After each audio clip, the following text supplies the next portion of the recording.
Hi guys, welcome back to my YouTube channel. ඉතින් ඔන්න අදත් මම ඩේ ව්ලොග් එකක් අරගෙන ආවා. ඉතින් මේ වීඩියෝ එකත් එක්ක දිගටම රැඳලා ඉන්න මොකද වෙන්නේ කියලා බලන්න. මම හිතුවා අපි රූම් එක ටිකක් අස් කරගත්තත් හොඳයි කියලා. මොකද හොඳටම හැඩි වෙලා තියෙන්නේ. ඒ නිසා මුලින්ම බෙඩ් එකෙන් පටන් ගමු. මොකද ගොඩක් දවසකින් මට අපේ රූම් එක අස් කරගන්න බැරි වුණා. තියෙන වැඩත් එක්ක කියන්නේ assignment ඒ දේවල් එක ගොඩ හිර වෙලා හිටියේ. එහෙනම් අපි බෙඩ් එකෙන්ම පටන් ගමු. අල්මාරිය අස් කරන්න ඕනේ. අල්මාරියෙත් හොඳටම හැඩි වෙලා ඇඳුම් පොඩි වෙලා. ඉතින් ඒ නිසා මුලින්ම අපි බෙඩ් එකෙන්ම පටන් ගමු. හරි. ඉතින් මම හිතුවා මුලින්ම ඇඳ අස් කරගත්තොත් හොඳයි කියලා. මොකද කබඩ් එකේ තියෙන ඇඳුම් අනම්මනම් හැමදේම ඇඳට දාන්න ඕන නිසා. එතකොට මට ලේසියිනේ නමා ගන්න. ඒ නිසා මම හිතුවා මුලින්ම ඇඳ අස් කරගත්තොත් හොඳයි කියලා.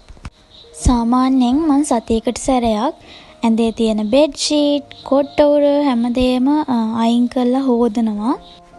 ගොඩාක් දුරට මම ගේ අස් කරන්න දාගන්නේ වීකෙන්ඩ් එක. මොකද එතකොට මට පුළුවන් නිදහසේ හිමින් සැරේ අස් කරන්න. ගොඩක් දුරට බෙඩ් ෂීට් එහෙම මං චේන්ජ් කරන්නේ සන්ඩේ වගේ. එතකොට පටන් ගන්න අලුත් සතිය ලස්සනට ගත කරන්න පුළුවන් නිසා. හරි, මම දැන් ගොඩක් දුරට ඇඳ අස් කරලා ඉවරයි.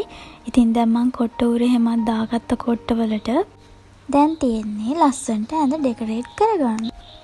මම උදේට නැගිට ගමන් අනිවාර්යයෙන්ම ඇඳ අස් කරනවා. නැත්තම් මාරම ස්ට්‍රෙස් එකක් ඔළුවට දැනෙන්නේ. ඇඳ ක්ලීන් එකට තියනකොට රිලැක්ස් එකේ ඉන්න පුළුවන්. හරි, බෙඩ් එක නම් ක්ලීන් කරලා ඉවරයි දැන්.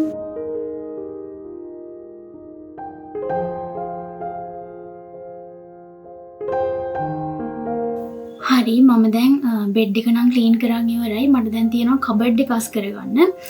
ඉතින් එහෙනම් අපි දැන් කබඩ් එක අස් කරගමු. මම මුලින්ම බෙඩ් එක ක්ලීන් කරගත්තේ මොකද කබඩ් එකේ තියෙන ඇඳුම් අනම්මන හැමදේම බෙඩ් එකට දාන්න ඕන නිසා. එහෙනම් අපි දැන් කබඩ් එක අස් කරගමු.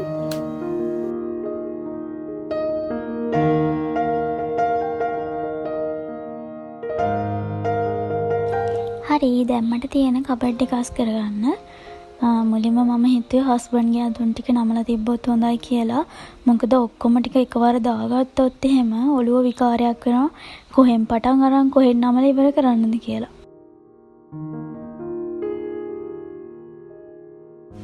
මම ගොඩක් වෙලාවට කබඩ් එක අස් කරනකොට එක තට්ටුවක තියෙන ඇඳුම් ඔක්කොම ඇඳට දාලා ඒ ටික නමලා පිළිවෙලට අහුරලා ඊට පස්සේ තමයි අනිත් තට්ටුවේ තියෙන ඇඳුම් ටික අරගෙන නමලා ඉවරයක් කරන්නේ. නැත්තම් දන්නවනේ ඔක්කොම ඇඳට දාගත්තාම හොයන්නත් අමාරුයි, නමන්නත් අමාරුයි, ස්ට්‍රෙස් එකත් වැඩි. ඒ නිසා අර එහෙම කරනකොට ලේසි. කොච්චර නමලා කරලා පිළිවෙලට තියාගත්තත් දන්නවනේ අපේ හබියත් එක්ක නම් මේ දේවල් පිළිවෙලට කවදාවත් තියාගන්න බෑ. අනිවාර්යෙන් එයා නිකන් යකානටලා වගේ ඇඳුම් ටික ඔක්කොම අවුස්සලා දානවා. එක ඇඳුමක් ගන්න ගියත් ඔක්කොම අවුස්සලා දානවා. මට ඉතින් අවුස්සන ගානට නමලා තියන්න බෑනේ. ඒ නිසා මම ඔක්කොම එකවර අරගෙන සතිය අන්තිමේට ඔක්කොම ටික නමලා ආයෙත් පිළිවෙලට තියනවා. ගොඩක්ම වෙලාවට ගෙදරට අඳින ඇඳුම් ටික තමයි එයා ගොඩක්ම අවුස්ස ගන්න. මොකද ගමනට අඳින ඇඳුම් ඔක්කොම ටික මම ලෑස්ති කරලා දෙනවනේ කොහේ හරි යනකොට.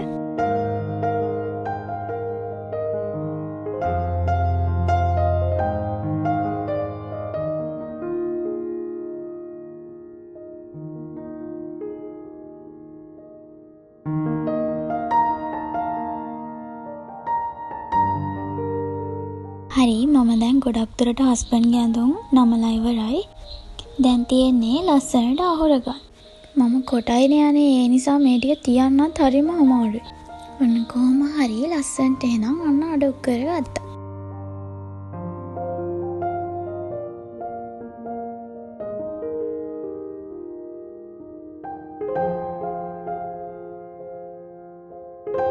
ඉතින් මේ තියෙන්නේ ෆයිනල් ලුක් එක. හරි, හස්බන්ඩ්ගේ ඇඳුම් ටික නම් නමලා ඒ ටික අඩු කරගත්ත අල්මාරියට. දැන් තියෙන්නේ මගේ ඇඳුම් ටික නමන්න. එහෙනම් ඒ ටිකත් නමමු අපි.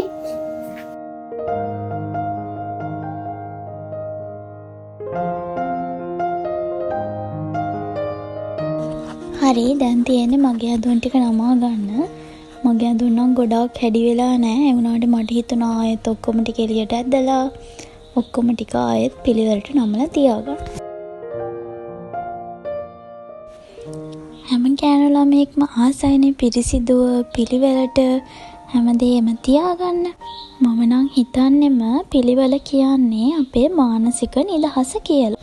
හැබැයි ඉතින් අපේ ගෙදර නම් පිළිවෙලට තියාගන්නවා කියන එක කරන්න පුළුවන් ලේසි දෙයක් නන් නෙමෙයි. කරන්න බැරිම දෙයක්. මම කොච්චර පිළිවෙලට ගෙවල් දොරවල් කරලා තියාගත්තත් අපේ ගෙදර ඉන්න අය නිකම් පොඩි බබාලා වගේ අනේ. මට විතරයි ඕමනාව තියෙන්නේ පිරිසිදුව පිළිවෙලට තියාගන්න. අනිත් අය ඔක්කොමලා හැඩි කරනවා කොච්චර අස් කරත්. එයාලා කොච්චර හැඩි කරත් මං සතියකට සැරයක් හැමදාම අස් කරනවා.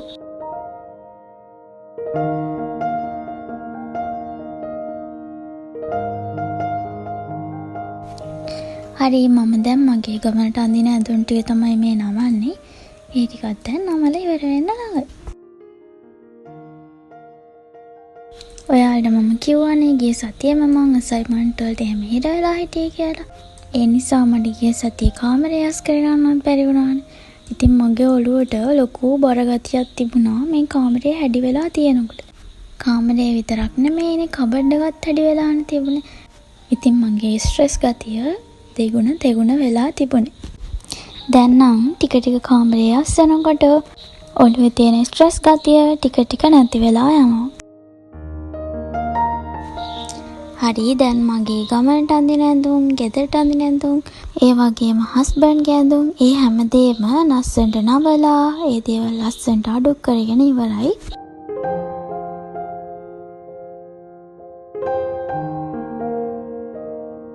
කබඩ් එකේ මෙහා පැත්තේ කොටස නම් ගොඩක් වෙලාවට හැඩි වෙන්නේ නැහැ.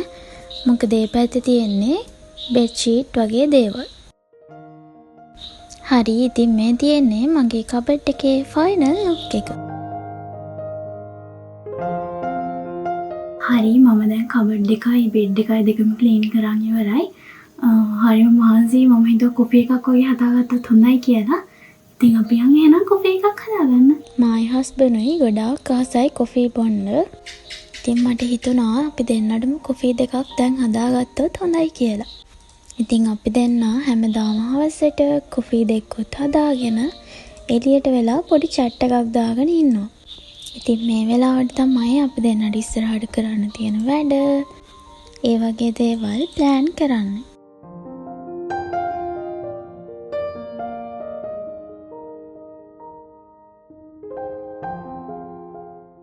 ඉක්මනට කොෆි එක බීලා යන්න ඕනේ. මොකද තව රූම් එක ක්ලීන් කරන්න තැන් ටිකක් තියෙන නිසා. හරි මම දැන් හදන්නේ මගේ රූම් එක අතුගා ගන්න.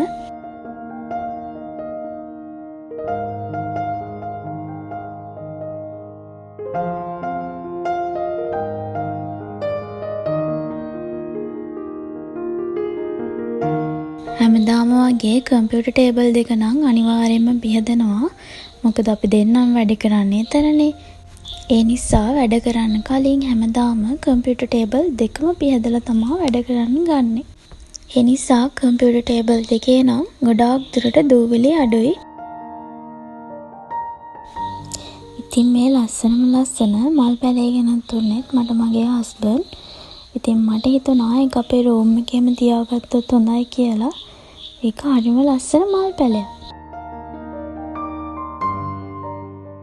මං වගේම මගේ හබියත් ඒ මල් පැලේට මාරම ආසයි. ඒ නිසා අපි දෙන්නම හිතුවා මේ මල් පැලේ අපේ කම්පියුටර් ටේබල් එක උඩම තියාගත්තොත් හොඳයි කියලා.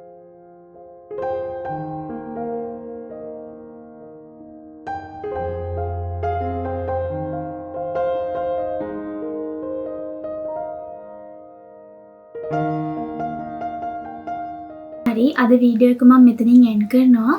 ඉතින් මාත් එක්ක දිගටම රැඳලා ඉන්න යාළුවෝ හැමෝටම ගොඩාක් ස්තුතියි. ඉතින් අමතක නොකර මාව subscribe කරේ නැත් යන්න. එහෙනම් ආයෙත් වීඩියෝ එකකින් හම්බ වෙනකම් මම ගිහින් එන්නම්. bye